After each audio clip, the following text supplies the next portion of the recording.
Good morning, almusal tayo. Turon. Dala ni anak ko kahapon. Nalagay ko muna sa ref para hindi masira.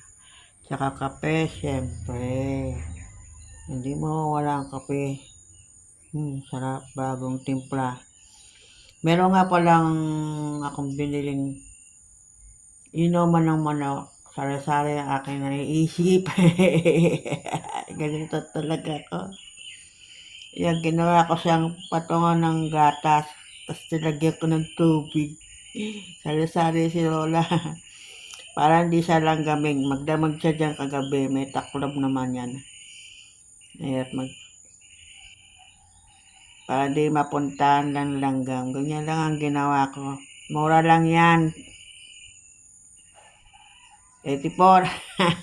Natutuwa kasi ako mag-invento ng kung ano-ano. Ayan na, gatas yan. Nilagay ko sa basong malaki. Gatas. Nagpabili ako sa anak ko. O, sige, kain kayo. Diyan na kayo, bye-bye. Ingat kayo lagi. At saan kayo magpunta, mag-ingat kayo sa inyong ginagawa, pati kinakain, para di magkasakit. Bye-bye! Kakain ako ng turot!